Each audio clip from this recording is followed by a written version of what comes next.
Hello everyone, it's Richard Lewis here again with another video as part of our paid promotion with Rivalry.gg. We're bringing you another betting guide for an upcoming esports event, and I know what you're thinking. You think we're going to be doing something for the major qualifier stage. Actually, no, we're going to ignore that event until it gets a little bit more interesting, and instead I'm going to be talking about an event that's going to be operating at the same time, September the 7th to September the 9th. It's the DreamHack Open Montreal 2018.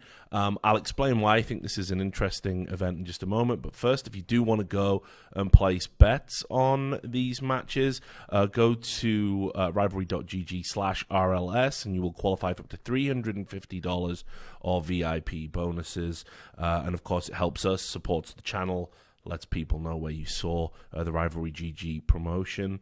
So yes, look, let's get into it. DreamHack Open Montreal 2018 taking place during the same time as those major qualifier matches. But what I think makes this event more interesting is you've got those teams from kind of number 15 in the world right down to 30th or maybe even outside of the top 30, but that have had good runs of form kind of going against each other. And I think out of the 8 teams in attendance, I think this is wide open. The two groups look like this. In Group A, you've got Ents, E United, Kingwin, and Red Reserve. And in Group B, you've got AGO, Heroic, Imperial, and Luminosity. So immediately, if you do follow these kind of games, you can see all very close in terms of ability. How I do these guides, I've got kind of a system. I like to kind of start with the teams that I think aren't worth your time, aren't worth your money. We can just immediately rule them out. And this is a real tough one to call, I got to say, because I think it's kind of one of those rare events where, honestly, any team could at least go to the final, I think, like almost any of these teams. So this is an incredibly hard one to call. I guess this is a real measure of my insight and prediction ability, so no doubt I'll get absolutely wrecked here. Kind of similar to the Zotac Cup, where we still called the winner accurately. We've got a good streak of that going on. But yes, we'll wait and see. So look, I'm going to start by talking about AGO. I think after Heroic, they're the next highest ranked team in attendance in terms of world ranking, but you shouldn't let that fool you. Last event, they didn't do too well. That was DreamHack Valencia, the last kind of big LAN event that they attended. They didn't do too great, despite Snatchy performing incredibly well. He was the 4th overall statistical best player at the tournament behind some very big names, and they only finished 5th to 6th, getting a win over Giants, the Portuguese team that I think now has kind of been disbanded. And they lost to Heroic, and they lost to North. For me, when they lost Snatchy, I think they lost a lot of what made this team a genuine kind of contender for upset potential at events. I know they've brought in Spiro, another experienced kind of second-tier Polish player who is a primary AWPer for the team. But I just don't think you can kind of fill the void that Snatchy leaves behind. Snatchy was playing lights out when this team was kind of gaining all that attention and notoriety and getting those upset wins. If you look as well at the caliber of competition they've been playing coming into this event, it's very poor. I mean, poor by even the standards of the other teams that are coming in to this event. And they've even recorded some losses against them, and they lost to Windigo. They did get a win over Tempo Storm, I think, Pro 100, Smoke Criminals, and 3D Max. So you can see immediately the type of teams they're playing. Haven't played a lot of games coming in either. I just don't see AGO over in that Group B. I don't see them doing anything, and I think AGO are going to slowly kind of drop off and kind of fade from relevancy. We'll move across to Group A, and we'll talk about the other Polish team, Kingwin. Now, look, I think there is a little bit of a contrast here because as AGO are kind of sliding down, Kingwin actually had that miracle run at the Zotac Cup. I talked at the start about how we got wrecked in some of the earlier betting guides that we did. I don't think I was alone. Nobody predicted Kingwin to do particularly well at that event in China. And they had an awful run of form going into it. You know, they were getting their ass handed to them by the likes of Sprout. just there wasn't anything to suggest that they were going to do well at the Zotac Cup. But now, especially contextually after DreamHack Stockholm, you look at the wins they got there. They went all the way to the final. They beat Tai Lu. They beat Ghost. Turns out these are pretty impressive wins, actually, within a broader context now that we've got these kind of real events coming around. They immediately came back from China. They started grinding out qualifier games for tournaments. They weren't all wins, but it showed that they were, really hungry. They've want to, kind of get some good form. And they had some MDL wins, over Sprout, over Euronics, both 2-0. The key thing to watch here with Kingwin, and it's kind of their saving light, saving grace if you want, is Rallen's form. Kingwin always seemed to have Rallen at the top of the score charts. This player is absolutely playing unbelievable right now. Would probably be the next kind of Polish player to get airlifted into Virtus Pro, in my opinion. The guy is absolute playing beast mode. Just go look at his stats. And again, sure, the caliber of the opposition isn't great. But even with that, even with having a player that's regularly dropping 20s, regularly dominating games, they're still, kind of liable to lose to teams of a similar ability. Rallen had a great tournament, I felt, at Zotac. Whether or not you can continue that form, I don't think is really relevant. I don't see Kingwin getting out of the group. I'll also rule out, and I think this will be a surprise to some of you, Red Reserve, the Swedish team.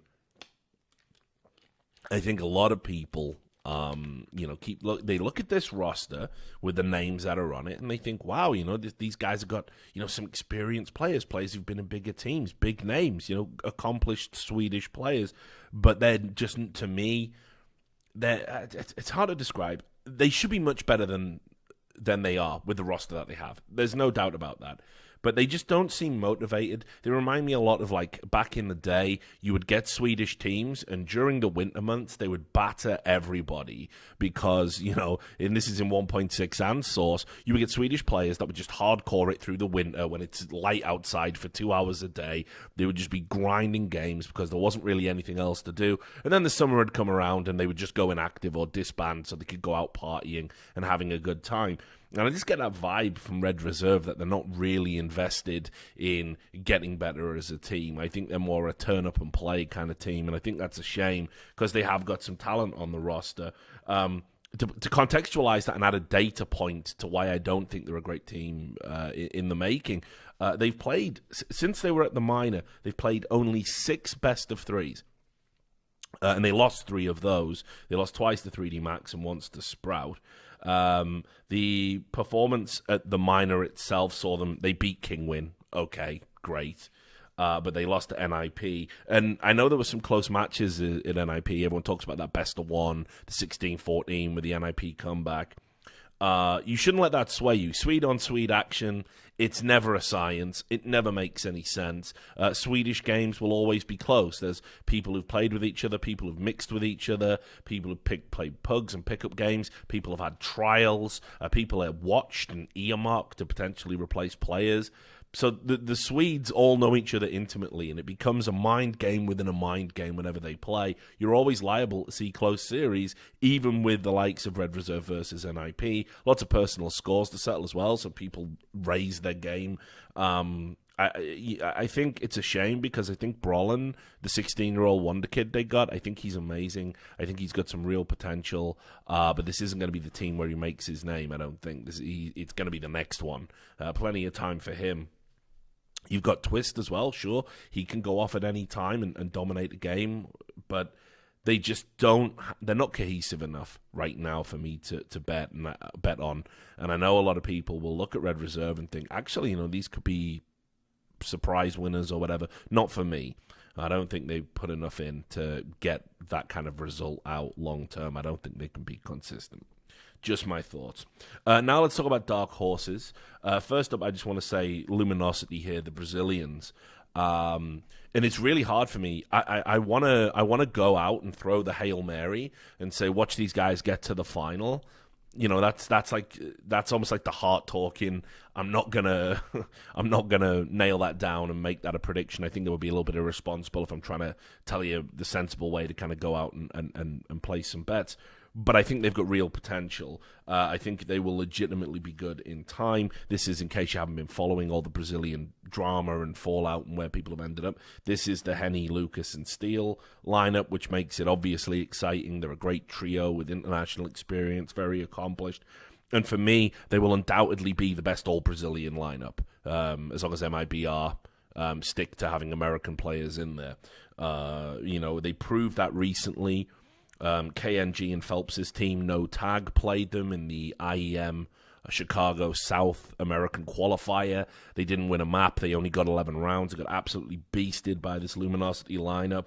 And I think the great question mark about them, the kind of the awkwardness that has stopped them being even better than they appear on the surface, is they're trying to find out what to do with Yell. And I feel immensely sorry for Yell. I really do. If you followed this player, he was a primary AWPer and a very good one too.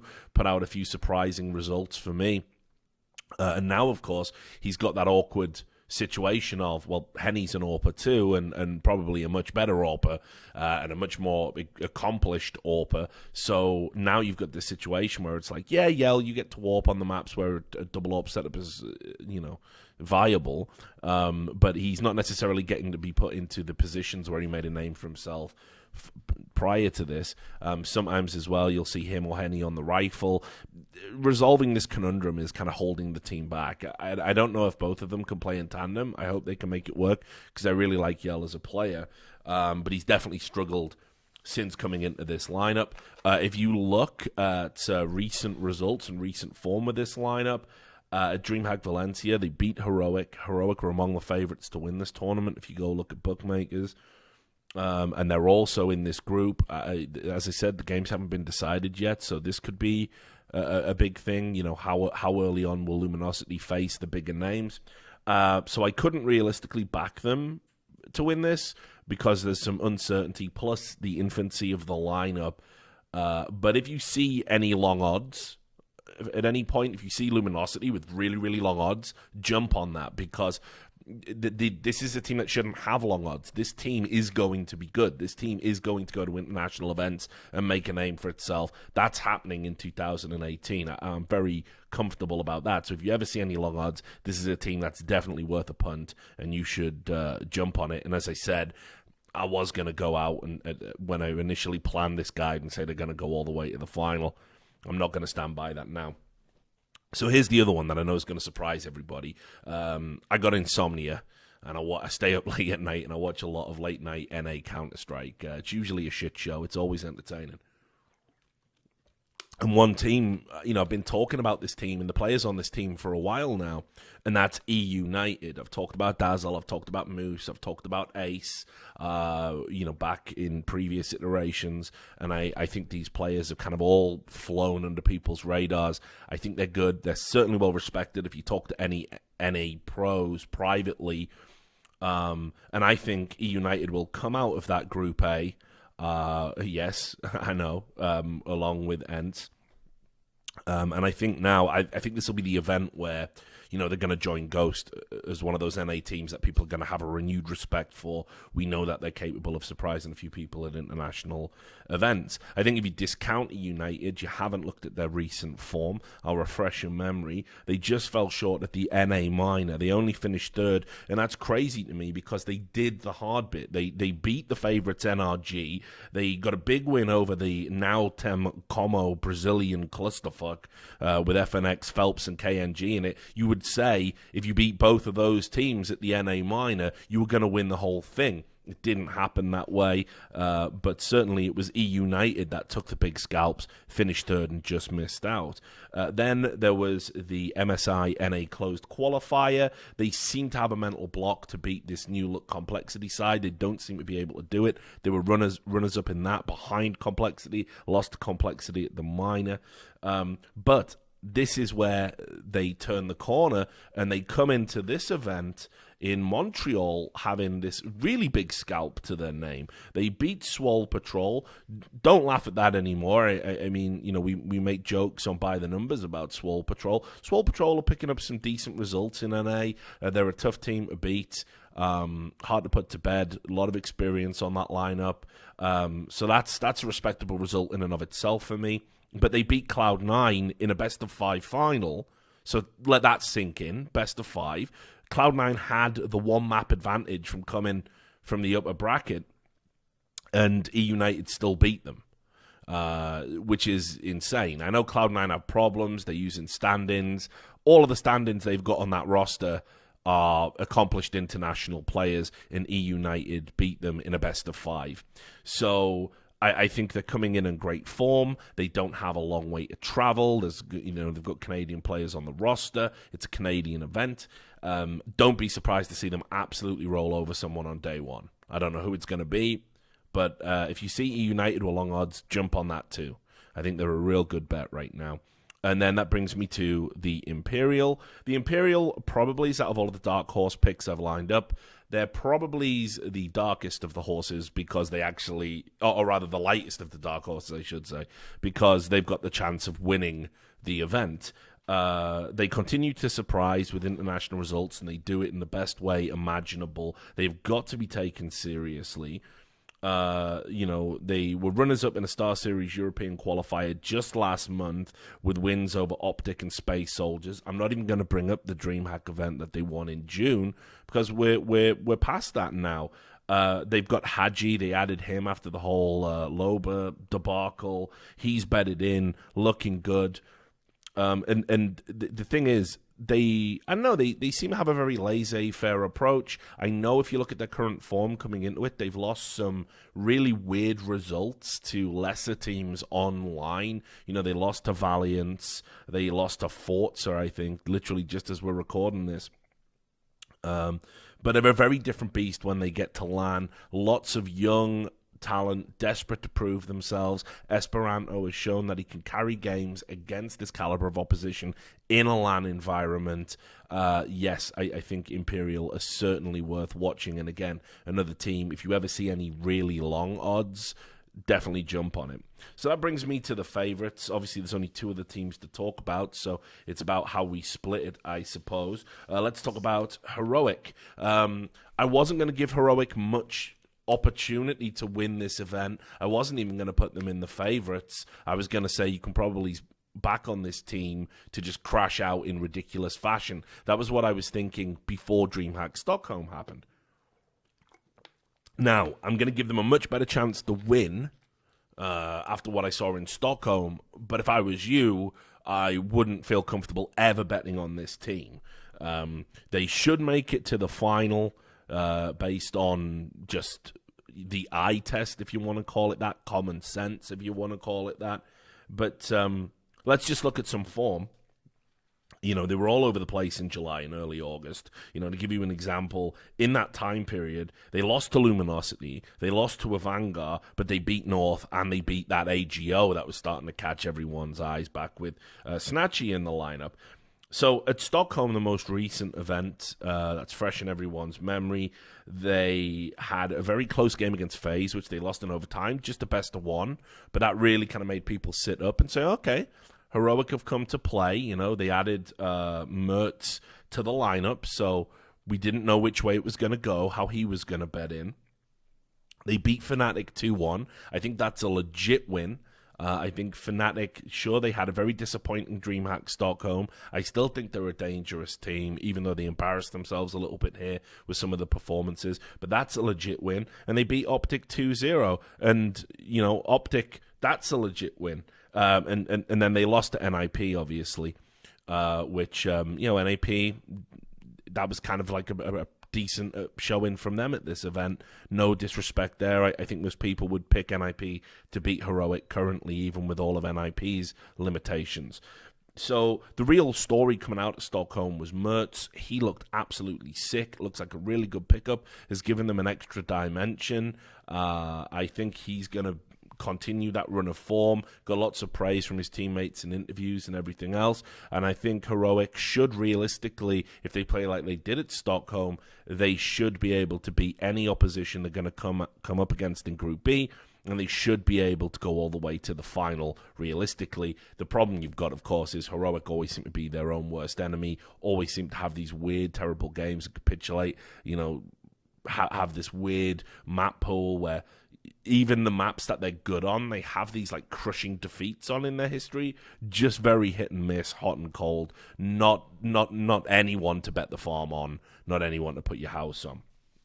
So that leaves me with one more team, and that, of course, is the Finnish team, Ents. They're my pick to win the event, and I know this is probably going to get a lot of criticism from some people. I really like Ents. Might be letting my excitement at this lineup and the things they've achieved maybe color my views, so definitely take it with a pinch of salt. But I think their form coming into this event is absolutely out of this world.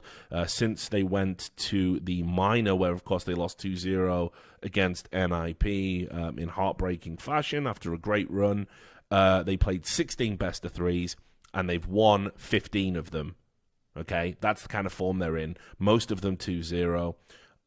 Their only loss was against North in that time. Obviously, North just won DreamHack Stockholm, so that kind of takes on a different complexion. But in that same time period, they had a win over North, they had a win over Space Soldiers, a win over Vanguard, a win over 3D Max, a win over Virtus Pro. This is a team that has put in work. This is a team with exciting young players, experienced veterans. They certainly can beat anyone here at this event and do it comfortably. I would be very surprised to even see them drop a map in the group stage. If they come up against anybody from Group B, I think, again, I look at that. Ents, for me, is a clear favorite. And let's look at their map pool, just to give you some statistical ideas about where they're strong. Over the last 3 months, they've lost once on Dust 2. They've played it 15 times and only lost once on it. We know some of these teams struggle with Dust 2 at the moment. I think if you're playing Ents, Dust 2 is a must ban. Then you've got 70% win rates, or 75% almost on Train and Overpass. That is pretty crazy. Easily the best team, I think, on those maps. I had a quick look at the numbers. I think that's right. And then if you look at Nuke and Mirage, kind of the next ones down, they're still winning 66% of the time on those maps. Now, where the matchups are going to get interesting and where it's going to become opponent dependent is they're very weak on cash. They like to get rid of that. And they don't. It's a coin toss on Inferno. It's about 50-50. If you look at some of the teams they're likely to come up against, obviously they're going to play teams that like to play cash and Inferno. But I don't think you're going to get both through. And I think almost anyone else they play, they should be able to beat on all of those maps. And as I said, if you're going up against Ents and you've done your homework, you're going to ban Dust 2 out immediately. And that leaves a lot of the speciality maps that Ents are good on to come through. So I think all the stars are aligning. I know that Ents have, like I say, had some heartbreak recently. I know that Ents are a team that some people think may be flattered to deceive. I don't feel that way. I think they're the real deal, and I think this is going to be their first event win.